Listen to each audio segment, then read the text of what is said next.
بیوسه مینه.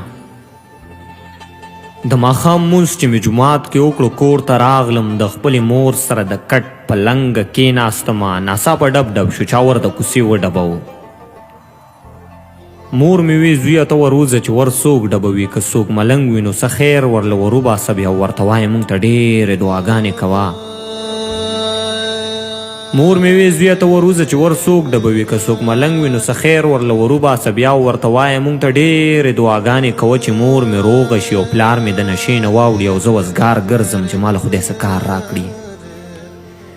ما ویلې ښه مور راپاڅېدم، کوڅې له راغلم، ور مې کولاو کړو. ما ویل څه راوړم وړکه ګوړه، خو چې مې بره ورته وکتل حیران پاتې شوم. خپیا بلخپیا او سرتور سر ولېونې ولاړه. ما لاسه وی چې د هغې نه مخکې دا لګیا شوه، ویلې مور سره مې ستا په سر جګړه وکړه.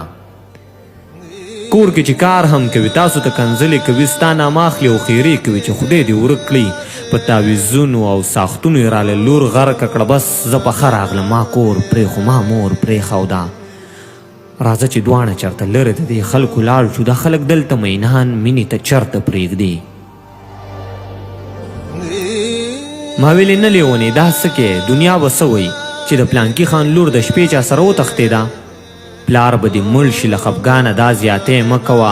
زه کور ته لاړه شه او ښه په آرام کور وده شه. سحر که ژوند و نو په دې به بیا خبره کوو. دا به جړا شو. ویلې ته هم بې وفا وختې. ما خو به ستا په مینه ملا تړله، څه خبروم په تلو به لاړه شم، خو ته مې دا خبره واوره سحر چې مړه وم جنازې له مې بیا راچې نه شي. دا کور ته لاړو، زه هم واپس خپل کور ته راغلم. مور راته وی بچیه خیر خو دا څوک و بهر چې ورسره دې دومره وخت تیر کړو، ملنګ نه و څه؟ ما ویلې نه مورې ملنګ نه و، ملګری مې و. راته یې وی سبا به ځو او د چا ګوډ به کوو.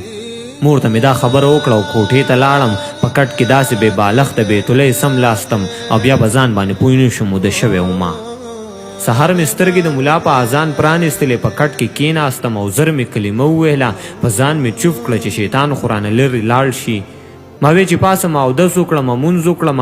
په دې کې بیا لوډ سپیکر وګړنګېد. ملا صاحب ووی مسلمانانو یو د مړي اعلان هم واورئ. په دې کې بیا لوډ سپیکر وګړنګېد. ملا صاحب ووی مسلمانانو یو د مړي اعلان هم واورئ، زموږ د کلي د پلانکي لور په حق ورسېده. یو یو کټ را واخلي هلته راشئ. اعلان مې واورېد خو ما ویل جوړې خوب وینم چې دروازې ته مې نظر شولو نو مور مې راغله. راته یې وی بچیه پاسه لیونۍ مړه شوله.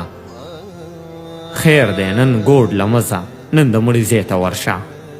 مور مې خبره لا پوره مکمل کړې نه وه. زه زر راپاڅېدم او سیده هلته ورغلم. هلته چې ورغلم یو شور و، یو غوغا جوړه وه. مور به یې چیغې کړې چې یلې ونې پاسه که نه، ځای را جارو که او بیا لوښي د ټول کور ووینځه. پلار له جامې دې ورکړه، روڼو ته دې چای کېدوه. زما وړې زما خوږې لور راپاسه که نه. مور په کور کې جړل، پلار په کوڅه کې جړل، روڼې زلمي خو هغوی هم په پرده کې جړل. د کلي خلک لوی واړه هم ټول خپه ولاړو. د لیونۍ په کور بې وخته و قیامت راغلی. یو څو کسان دې خوا ولاړو، زه یې خواله راغلم. ما ترې تپوس وکړو چې دا لیونۍ څنګه مړه شوه. یو راته ووایي چې سیاد شاهي ته نه یې خبر. ما ویلې نه خدایږو، خو ته مې لږ شان کړه که نه. هغه وی خلک وایي دا چې و په چا مینه، هغه سپیره هغه بدبخته دې له زړه مات کړلو. دا یې د ژوند په نیمه لاره کې تنها پرېښوده، نو دې په دغه وجه زهر وڅکل، ځان یې مړ کړو. د لیونۍ د خولې خبره خو رایاده شوله چې سبا مړه وم جنازې له چې مې راه نه شي بیا. د لیونۍ د خولې خبره خو رایاده شوله چې سبا مړه وم جنازې له چې مې راه نه شي بیا. ما وی پښتون یم په ژوند درله زه هم نه درځم، خو چې ځان مړ کړم نو تا سره یو ځای به شمه. په دغه خیال باندې واپس کور ته راورسېدم چې لیونۍ نشته نو زه په دنیا څه کومه. چې کور ته راغلم نو مور مې په ژړا کې ووی زویه په سترګو مې تیاره د جوړې زه هم مرمه. ما ویلې خدای به خیر کړي مورې داسې مه وایه. ته ګاډی مې راوستو، زر مې هسپتال ته بوتله. په هسپتال کې ډاکټرانو ورله چیکاپ وکړو، ویلې ځوانه دا داخله کړه چې بوی نه ځي. په هسپتال کې مې 15 ورځې تېرې کړلې. را سره غم د خپلې مور و، رانه هر څه هیر و. د لیونۍ دپاره مړ نه شومه، د خپلې مور دپاره ژوند کومه.